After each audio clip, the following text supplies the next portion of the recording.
Assalomu alaykum aziz obunachilar, kanalimizga xush kelibsizlar. Bugun meni erta tongim zavtrak tayyorlashdan boshlandi. Ertalabdan kalbasalarni kesib, tovamizga mana shunaqangi terib oldim. Ya'ni bu meni ustimda tovada pitsa bo'ladi.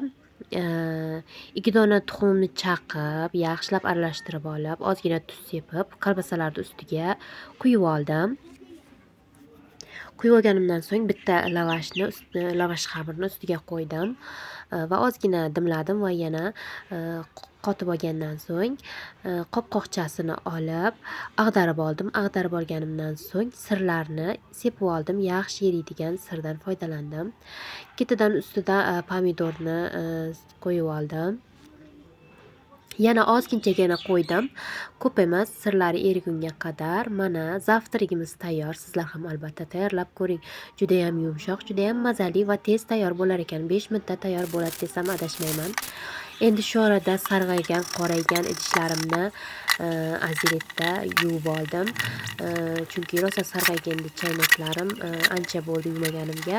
Qarasam aziret ham kam qolgan ekan. Iloji boricha choynak qozonlarga yetkazishga harakat qildim. Shu qurg'ur choynagimiz tez-tez sarg'ayib ketaveradi, chunki gazni ustida turganligi uchunmi, qozonda yog' otilganligi uchunmi tez-tez sarg'ayib ketaveradi.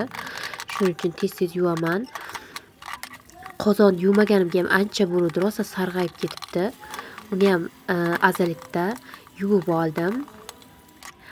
Ko'pincha azalet bo'lmasa, kirsovunda ham yuvaman. Kirsovun juda ham zo'r oqartirib, yaltillatib beradi. U ham bor albatta. Kirsovunda qanaqa yuvish usuli kanalimga kirsangiz albatta hamma usulda bor. Kichkina qozonimni ham yaxshilab yuvib oldim. Unga ham ozgincha azaletimiz yetmay qoldi, lekin oqardi ishqilib. Yaxshilab oqartirib, g'ishlab oldim. Oqartirib g'ishlab olgandan so'ng yaxshilab chayib oldim. Endi rakvinalarni yaxshilab artib oldim. Bugun shanba kuni edi. Qizim bilan uyda hamma joylarni yig'ishtirib tozalashga tushdik. Shanbalik bizda bugun. Mana shunaqangi uyni orqasida hamma narsani yig'ib, keraksiz narsalarni yig'ib qo'yadigan joylarda taxlashga tushdik. Bakalashka kardonlarni bir chetga oldik. Rosa pirgan edi. Tez-tez chang bo'lib ketaveradi. Shu orada qizim ham bir temir orasiga kirib qoldi. Uni olib chiqdik va suv sepib yaxshilab supurgi bilan supurib oldim.